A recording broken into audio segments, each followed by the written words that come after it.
And there's a look at 19-year-old Graham Fish. He's scheduled to skate against Ted-Jan Bloemen, and there he is. Your heart skipped a beat for a second when the camera just showed Fish, but Bloemen is there as well. Sort of youth and experience on the line here with guys at different areas in their career. Absolutely. Ted-Jan Bloemen currently on top of the world right now in the long-distance races, world record holder in the 5,000 and the 10,000. Graham Fish. He's a young skater, but he's had some amazing 5K and 10K races, particularly the 10K. It seems that the longer the races get, the faster he goes, the more competitive he is. So Graham Fish will be chasing that time standard. 13:12:46 is what he's looking for. In order to do that, he must average 31.6 seconds per lap. Now, Fish, his personal best is 13:22, pardon. So he has to take a good chunk off that personal best. How much does a pairing with arguably the best skater in the world in this distance do for a youngster like him who's chasing speeds he's never done before? It's a great opportunity for a young skater like Graham Fish to race against skaters such as Ted-Jan Bloemen. You can learn a lot just from being paired with someone, and you can try to keep up with them, although I'd caution Graham Fish against doing that here. If he goes too fast at the beginning, he risks using up those energy tanks too early and paying for it in the end. There's 2 laps gone. Just a quick look at their lap times. Bloemen 30.72, Fish 31.58. So as mentioned, Graham Fish must average 31.6 seconds per lap. So currently right on pace. I have it on reliable information from his coach, Crispin Parkinson, that he is going for that time. He's not going to leave anything out there. He's going to try and hold those lap times for as long as possible. And if he can't hang on, well, he'll pay for it at the end, but he has nothing to lose. He's chasing that team spot. Nothing to regret. If you leave it all out there on the line, you can say you went for it. We're just a few laps in. Bloemen set the track record here back in October at the Fall Trials when he put up a 12:46.83. He does also have the world record, as we mentioned, but you and I were talking a little bit about the conditions for a world record, and tonight might not be the night for that. Absolutely. There's a lot of factors that go into the speed of the ice. The ice technicians obviously do a lot of work to try and make the ice have maximal glide and while still having enough grip so that the skaters can get solid pushes. But there's other conditions that matter. The atmospheric conditions matter quite a bit. That's why one of the reasons why Calgary has among the fastest ice in the world, together with Salt Lake City, 2 cities both at altitude where the air is a little bit thinner. The resistance that these skaters face over the course of a race is a little bit less. They can cut through that wind a little bit faster.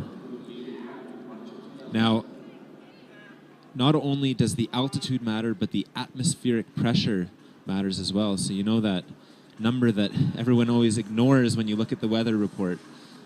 Well, speed skaters certainly keep an eye on it. Currently, the air pressure is climbing here in Calgary. It's at just over 101 kilopascals. That is average to high. So conditions aren't right for a world record, but Ted-Jan Bloemen will still go for an extremely fast time. Take a look at that last lap. He's in the low 30s, 30.59. Fish 32.2. So obviously Fish not trying to chase down and keep up with Bloemen. He looks like he is trying to skate his own race. Absolutely. Smart move from Fish. If you try and keep up with someone who's a little bit faster than you, often it ends in disaster. But Fish needs to bring these lap times down a little bit. It looks like he just did, into the 31s again. 31.88, 30.63 for Bloemen, as consistent as you can ask for. The gap between them is about 7 seconds right now. We were talking about that world record. Ted-Jan Bloemen averaged 30.1 seconds per lap during his world record. So he's currently about half a second off that pace per lap. Nonetheless, it's still a world-class skate here for Ted-Jan Bloemen. Just looking so smooth and effortless, but it's anything but. as he crosses over 3,200 meters and finishing another lap. Still quite a long way to go, but at least right now, in my mind, looks quite comfortable. Absolutely, and that's one of the things with Ted-Jan Bloemen. That's his biggest strength, is that from the beginning of the race to the end of the race, he looks almost the same. So consistent, and that's why in a world where these high-level athletes are only fractions of a second apart, he consistently comes out on top. Check out Fish's last lap time, 31.52, ticking down once again. So he may not be chasing after Ted-Jan Bloemen today. He's chasing after a time to get that standard, and he's ticking downwards and giving himself a chance. Absolutely. He brought it back into the target pace. He let it drop a little bit for a couple laps into the 32s. You have to be careful over a distance like the 10,000 meter. There's 25 laps, and if your mind starts to stray, skaters will sometimes give up a few seconds throughout the race without even realizing it. Bloemen coming around to complete another lap. He's almost at the halfway mark. He's 31 years old, originally out of Leiderdorp in the Netherlands. But the story goes that after the Sochi Olympics, he wanted a change of pace, contacted Bart Schouten, and thanks to that, having a father from New Brunswick, Bloemen gets that Canadian passport, comes here, really never looks back, and has just been a revelation at these distances. Absolutely, and it's been a real boon to Canada's long track speed skating team as well, particularly over the long distances. Canada has never had a long distance skater as competitive as Ted-Jan Bloemen in the long history of the sport in this country. There have been long track speed skaters racing on the international stage for Canada since the 1800s, and never in that whole time has an athlete been as dominant as Ted-Jan Bloemen, and he has brought the rest of the team along with him. Athletes like Jordan Belchos and his pair here in this race, Graham Fish, have the opportunity to train with and model their skating after Ted-Jan.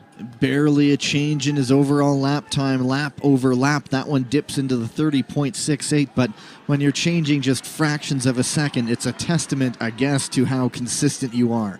Absolutely, and that's the goal in these races, is to keep every stride the same. Ted-Jan Bloemen doing an excellent job of that so far. Meanwhile, off the screen, Graham Fish is putting together quite a good race as well. He's hovering in that high 31 mark, just off the pace he needs. So Fish will have to bring it down a little bit. There's a 30.42 last lap time for Bloemen.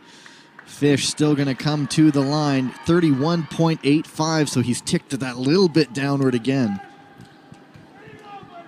That's what Graham Fish needs to do, and not all is lost for Graham Fish yet in this race.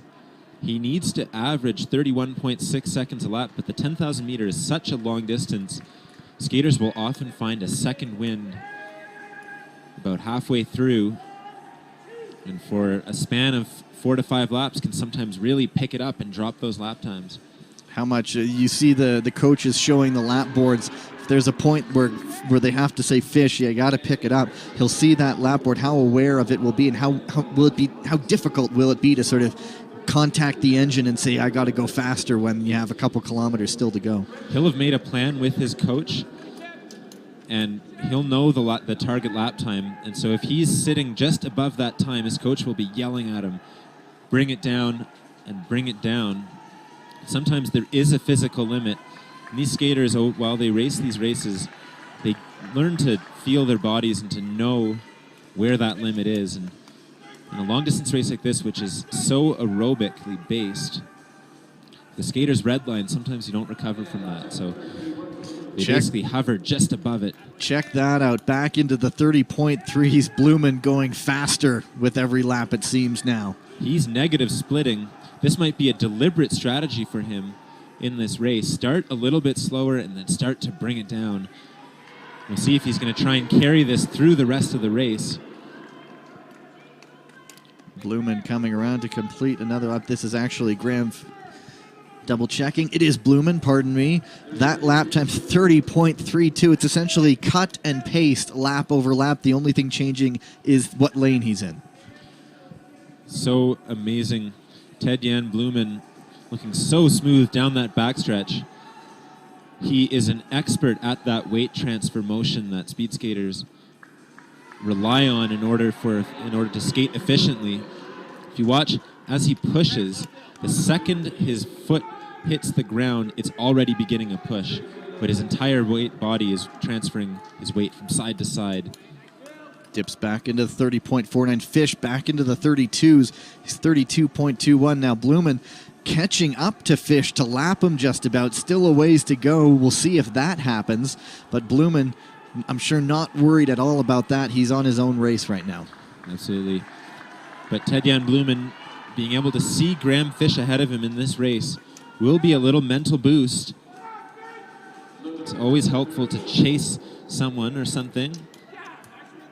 Fish still just 19 years old, and you peak, as you've told me, in the later years in this race. So Fish, obviously, one eye on the future, but he wants his future to be today.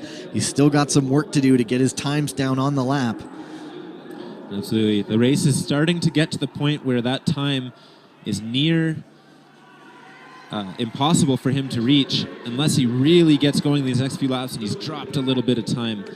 He's still on a great race, though. Graham Fish, give him credit. He went for it right at the beginning. Now things are really getting interesting as Ted-Jan Bloemen chasing down Graham Fish to lap them. You see the pain etched into Fish's face, and Bloemen now not far behind. At this point, these skaters will be quite out of it. Their body and the pain will start to take over their minds. Famously, Sven Kramer at the 2010 Olympics in Vancouver made a crucial mistake with 3 laps to go, forgetting to change lanes. That's precisely because at this point of the race, everything is screaming. You can't think of anything except one stride after the next. Fish opts to see Bloemen through, safely through both of them. And look at that, Ted-Jan Bloemen bringing the lap time down. That was a sub 30 second. Let's see if he can bring it down again. Look at that, 28.83. Bloemen going faster with 2 laps to go. What a finish. Ted-Jan Bloemen bringing it down. This is good practice for him, because in a situation where he's in a race-off for an Olympic medal in a final pair, being able to accelerate in the last few laps could make all the difference. There is the bell. 1 lap to go. Bloemen crosses 12:14.13, 28.7 that lap. Fastest time is 12:46.83. Graham Fish coming through 33.0. So Fish on an extremely consistent race, just letting go of those times in the last few laps. Wondering if Mr. Kramer is watching somewhere in the Netherlands. Watch this. Ted-Jan Bloemen coming to the line. Will check his 10,000 meter time. He crosses 12:43.04. What a race. Only 2 seconds off the old world record. That is one of the fastest. That is one of the fastest 10,000 meter races ever skated. Happiness on his face. That is the fastest time in the world this year. The previous one, Ted-Jan Bloemen said it himself, 12:46.83. He beat it by over 3 seconds. Amazing skate there from Ted-Jan Bloemen. His last 3 laps were all in the 28-second range. That's almost unheard of in the 10,000 meter. And Fish coming up to finish. He crosses 13:28.13. He went for it, did the youngster. Faded a little bit near the end, but you cannot fault his effort there. But look at that, 12:43.04. If that's not a warning to other skaters in the world in the next couple months, I don't know what is. Smiles on his face. Absolutely. That's a shot across the bow for the rest of the 10,000 meter skaters in the world. Those Dutch men will be looking at that